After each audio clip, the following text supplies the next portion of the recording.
Le mouvement d'un point matériel dans un référentiel non galiléen repose sur la loi de composition des accélérations, à savoir l'accélération dans le référentiel R' équivaut celle dans le référentiel R, à laquelle on retranche l'accélération d'entraînement et l'accélération complémentaire. Alors cette relation-là a été obtenue à partir de la loi de composition des vitesses, à savoir vitesse du point M dans le référentiel R', c'est sa vitesse dans le référentiel absolu de laquelle on retranche la vitesse d'entraînement.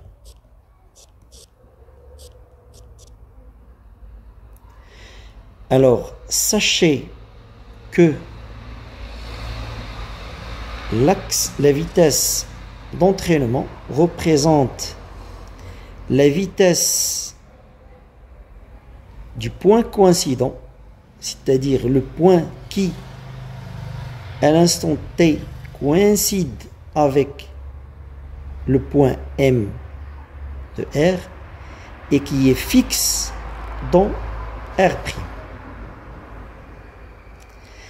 Et cette vitesse-là, je peux l'exprimer dans deux cas intéressants, à savoir lorsque j'ai translation de R' par rapport à R. Dans ce cas, la vitesse VE, ça va être la vitesse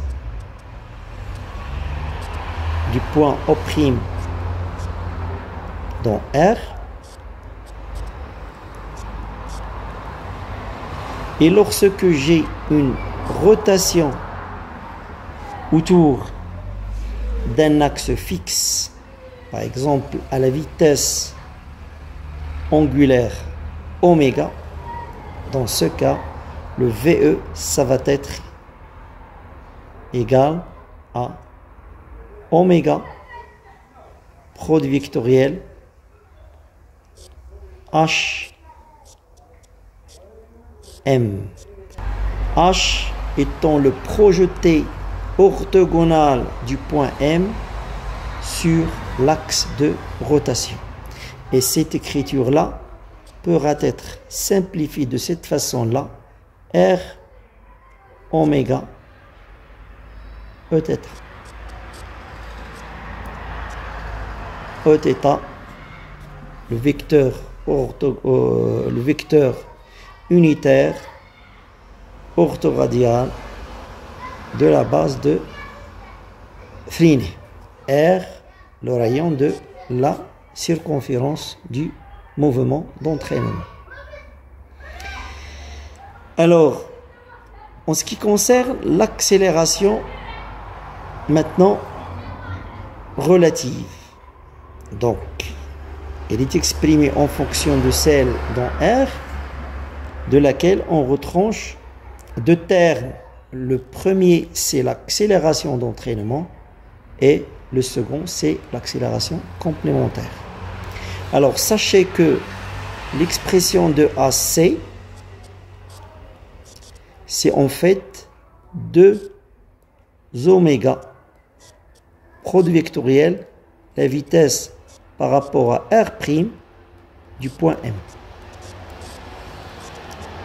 Ça veut dire que ce terme-là n'apparaît que si j'ai une rotation du référentiel R' par rapport à R. Au cas où j'ai la translation, ce terme-là est nul. Quant à l'accélération d'entraînement, toujours deux cas intéressants à considérer. Le premier, lorsque j'ai une translation, donc au lieu de la vitesse de O' dans R, vous aurez l'accélération de ce même point. Et lorsque j'ai une rotation de R' par rapport à R, je peux avoir deux cas. Soit que la rotation est uniforme, dans ce cas-là, le AE, l'accélération d'entraînement, ça va être ici, moins R oméga carré ER. Ça veut dire, vous aurez affaire à une accélération centripète, moins R oméga carré ER. Une accélération centripète. Maintenant, si la rotation est non uniforme, il faut rajouter le terme d oméga sur dt, produit vectoriel O'.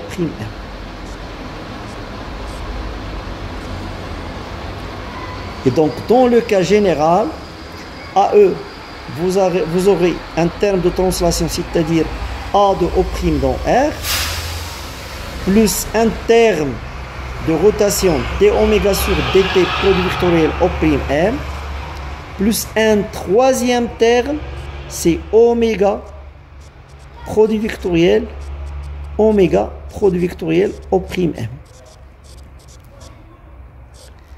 Donc, ce qui est important ici, c'est de maîtriser les cas particuliers, à savoir la translation et la rotation, surtout pour le cas de l'uniformité, pour le cas où cette rotation est uniforme. Grâce à cette loi de composition des accélérations, nous pouvons établir un principe fondamental de la dynamique valable pour tout référentiel, qu'il soit galiléen ou non.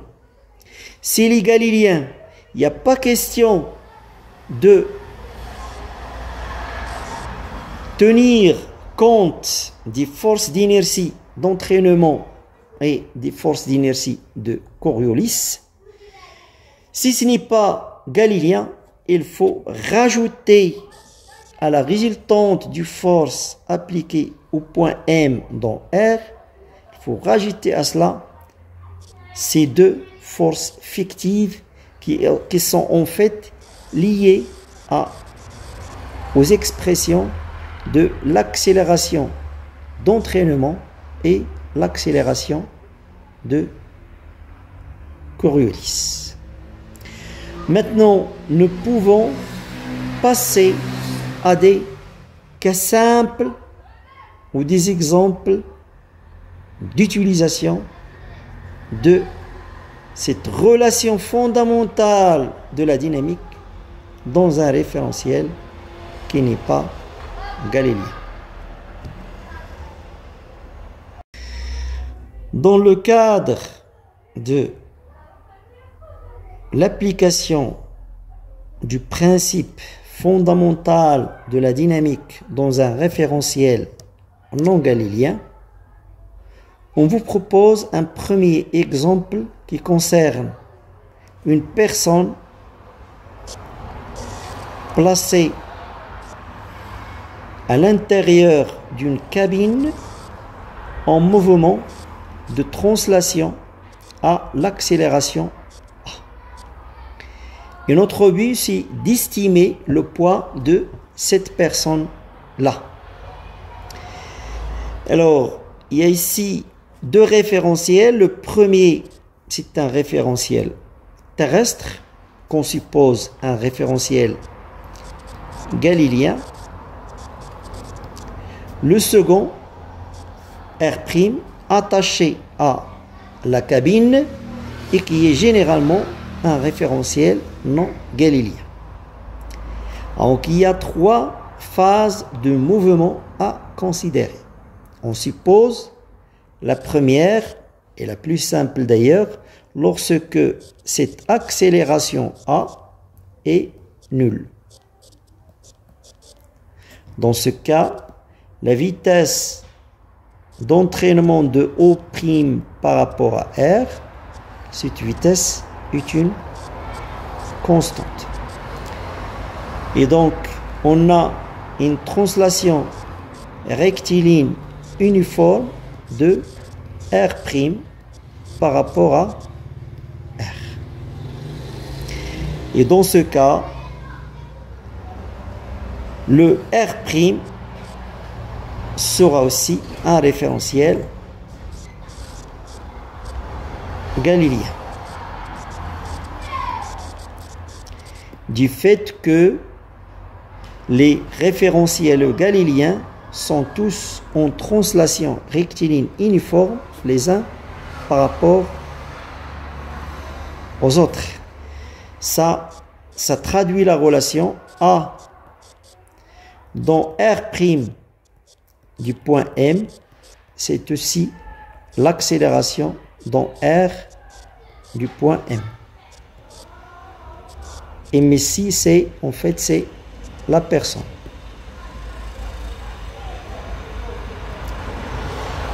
Alors, dans ce cas-là, cette quantité est nulle. Alors, si on applique le PFD dans R', bien sûr, on va écrire MA dans R' de la personne. Ça va être égal somme des forces extérieures, c'est-à-dire mg plus la réaction de la cabine. Les forces d'inertie ne vont pas apparaître ici. Ça, c'est 0. Et donc, on voit bien que R, en projection selon cet axe ascendant, R, c'est mg.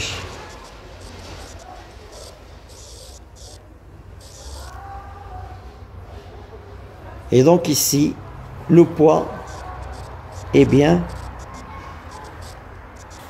estimé.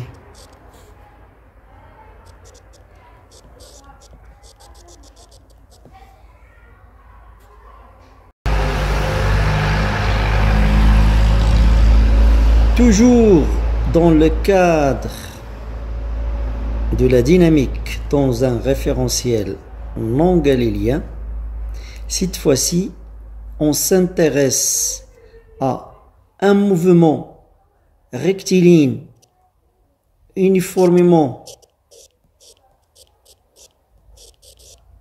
varié, donc accéléré ou décéléré, de la cabine par rapport au référentiel terrestre, soit A est une constante différente de 0. Donc, dans ce cas-là, on aura l'application du PFD dans le référentiel R' non galiléen. Ça va être écrite de la façon suivante: MA dans R' de la personne est égal somme des forces extérieures, à savoir le poids et la réaction de la cabine. Donc c'est mg plus R plus la seule force d'inertie d'entraînement moins M AE.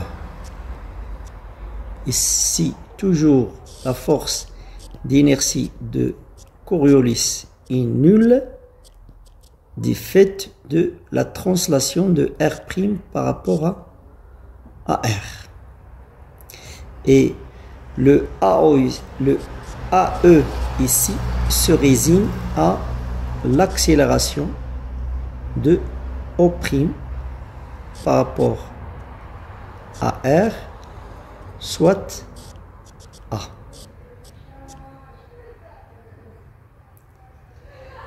Alors, en projection maintenant selon l'axe ascendant Z', et en prenant considération du fait que la cabine et la personne étant fixes dans R', nous aurons 0 est égal mg moins, plutôt nous aurons donc selon Z', donc c'est moins mg plus R moins m a z, ce qui donne R est égal m g plus az. Donc ici on voit bien que le poids n'est pas estimé, soit que on a une accélération, donc AZ est supérieur à 0 et donc R est supérieur à mg, donc on a une surestimation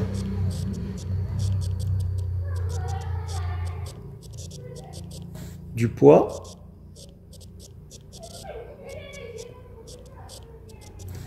soit que on a une décélération et donc AZ est négatif, on aura dans ce cas-là R inférieur au poids et donc on a une sous-estimation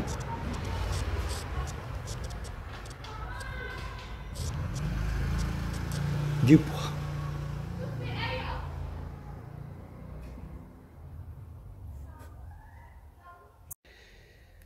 Toujours dans le cadre de la dynamique, dans un référentiel galiléen, on vous propose ici un second exercice portant sur une bille placée sur un plateau circulaire, ce dernier étant animé d'un mouvement rectiligne sinusoïdal suivant l'axe ascendant, d'élongation S est égal B cos oméga t. On vous demande de chercher la condition pour laquelle la bille n'abandonne pas le plateau au cours du mouvement de ce dernier. Alors, ici, on a affaire à deux référentiels. Un référentiel du laboratoire R qu'on suppose galilien, d'origine O, et un autre R' en translation rectiligne par rapport à R. Et donc, le PFD pour étudier le mouvement de la bille dans R' va s'écrire de la façon suivante: M A dans R' de la bille et sera égal somme des forces appliquées, à savoir le poids et la réaction du plateau, donc mg plus R plus la force d'inertie d'entraînement. F IE plus F ici. Ici, c'est 0. Ça, c'est moins M A E.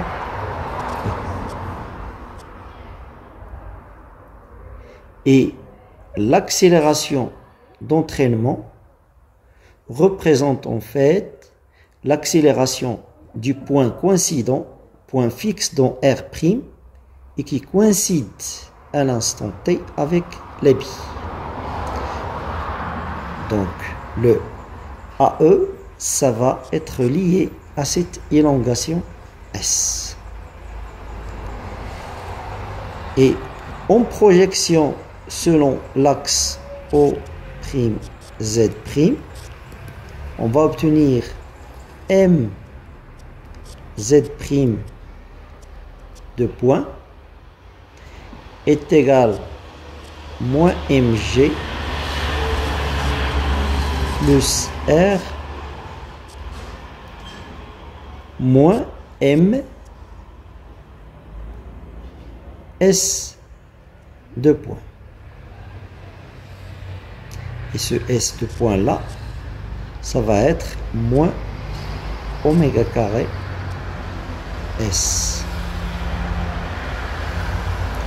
Et donc on va obtenir Z de point, ça va être égal à moins G plus R sur M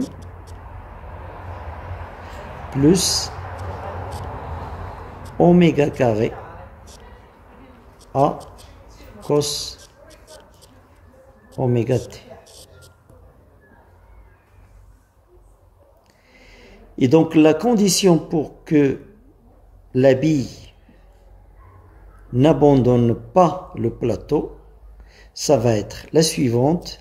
Z point sera égal à 0 et une réaction qui est toujours positive. Donc ça va nous donner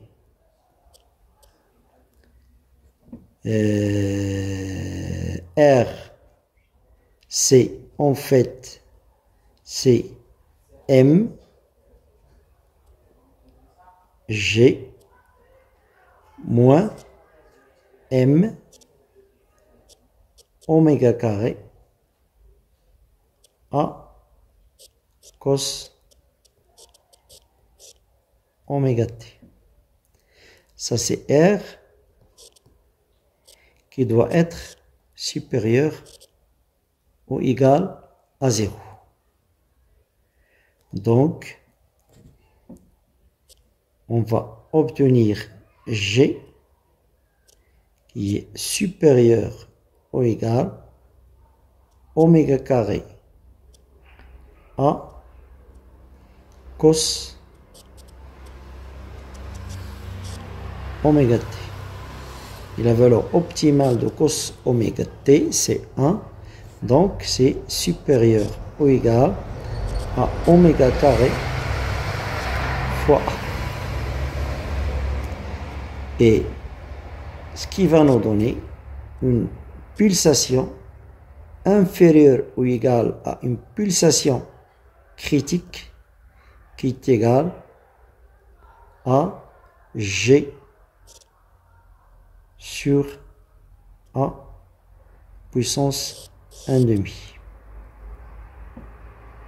Donc pour une fréquence qui ne va pas dépasser cette fréquence critique, la bille restera en contact avec le plateau.